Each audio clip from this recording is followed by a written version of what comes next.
What's up, everybody? My name is Ryan Kraus and you're watching the Crucible Coachworks YouTube channel.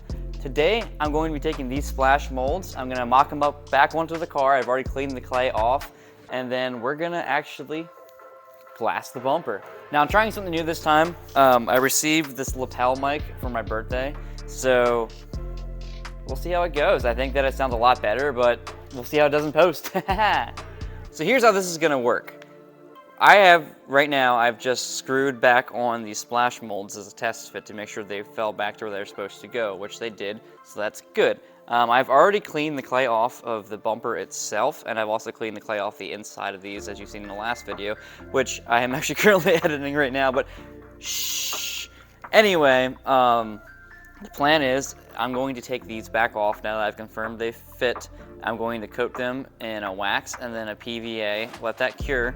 That's going to go back onto the bumper, and then I'm going to build a reinforcement to keep this bumper shape while it's on the car. After that's been built and it's glued on and everything, I'm going to take the entire assembly off the car, including the bumper. We're going to set it up somewhere else, and then I'm going to gel coat it, and then we're going to fiberglass it and hope for the best. So now the end goal is that I want to have a completely fiberglass bumper. It doesn't need to be 100% perfect, but I need to have a fiberglass bumper.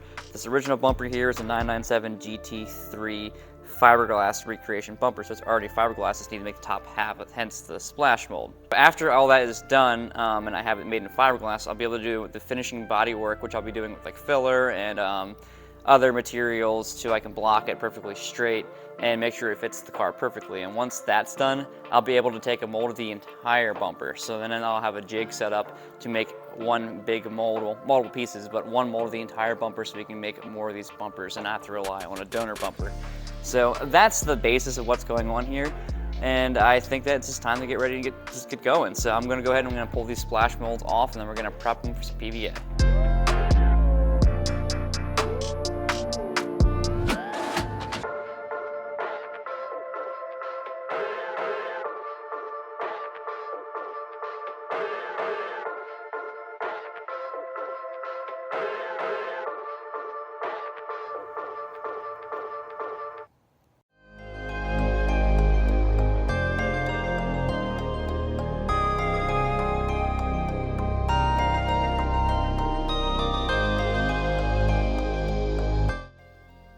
So this is the back side of our molds, or also the working side of the mold here. I still have some clay I'm going to clean off. It's okay if some of the clay stays because it's not really going to affect anything. This is obviously a rough mold, as you can see. I didn't bother with spraying the PVA on the first time. Just let there be brush marks and everything else. So yeah, so this is half the mold, the other half's over here. This one's cleaned up a little bit better. You can see there's still some clay residue, but that's okay. So what I'm gonna do here is I'm gonna just clamp a little bit of the clay on that side, just a little bit to just spruce it up a little bit, and then afterwards I'm going to take wax. I'm gonna wax the inside here, and then I'm gonna spray it or brush it. I haven't started decided which yet. I'll probably just brush it. Some PVA in here. I'm gonna do 3 or 4 coats this time instead of the 2 I did on the first mold, just to make sure it doesn't stick to this. And then once that's cured, I'll be screwing it back onto the car, and then we'll be building our frame that will hold this in place, because what's important is we don't want this flexing around. If it flexes around, then we're going to have problems, because then we're going to have fitment issues down the road. So again, it'll all work out in the wash because I'm going to be doing body work to the bumper to make it fit perfectly. So all is not lost if it flexes a little bit, but I do want to mitigate that as much as possible.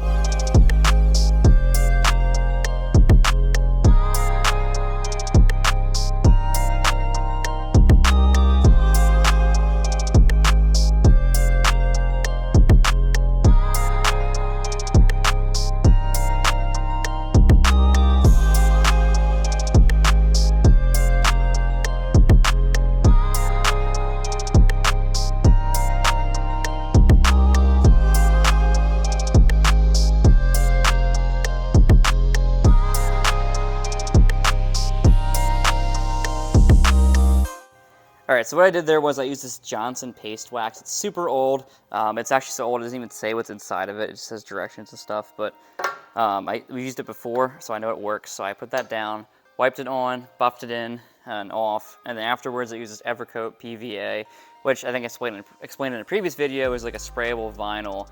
It's a barrier to make sure that the fiberglass releases and it peels right off, and then it's washable with water. So just dunk it or wipe it with water and it'll go away.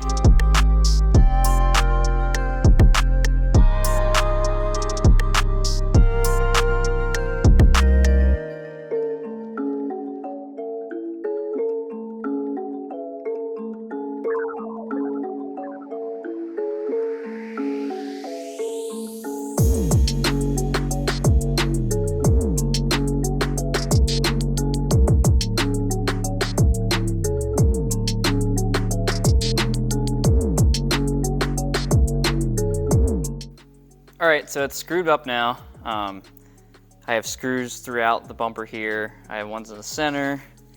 They're identical side to side. Added screws at the bottom down here, both sides too, to add a little more rigidity.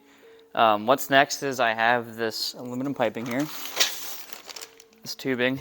I'm gonna bend it to fit the contour of the bumper, to wrap it around and then wrap down both sides. Attach it here in the center probably, or there maybe, I'm not sure which yet. I'll figure that out as I go. After I do that, I think I'm gonna use fiberall to attach it. It's like basically fiberglass. It's fiberglass and hardener mixed together in a paste that is a nice high build. So I think it'll do well to just kind of latch to this.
So I'm back from lunch now, and this is all cured, or ugly bracing here. I know that in traditional use of molds, this would be a little under-engineered, but it'll work for our application, I'm pretty sure.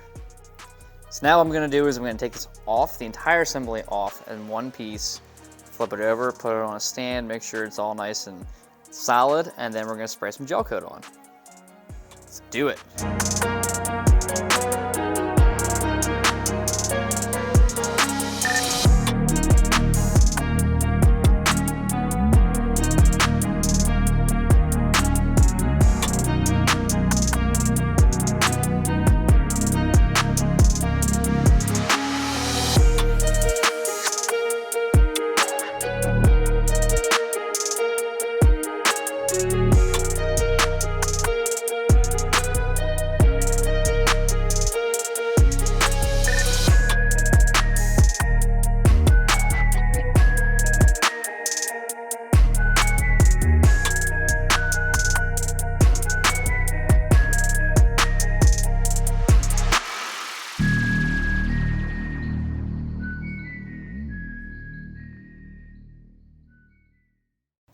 All right, it is now the next day.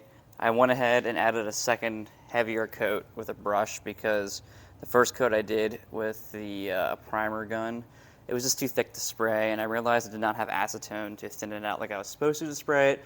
So I went to plan B, which is brushing it on, which is okay by the CAN's procedures. So Now it's sat overnight, so it's cured enough that it's ready for me to coat with fiberglass and resin. So I'm gonna go ahead and lay out my game plan here and pre-cut my pieces so they're ready to go.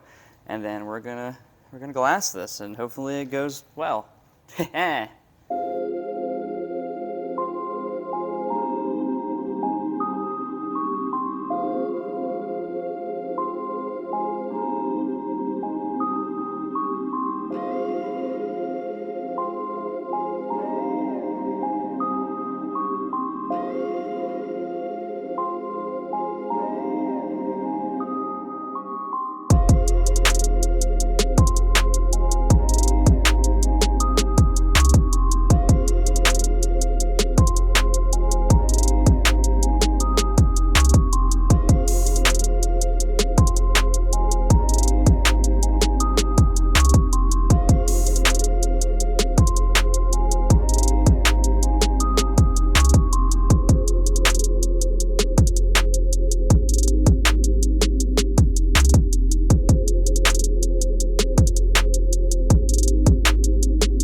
Well, I successfully managed to record the outro without turning the microphone on, and I only am just now realizing that now in post.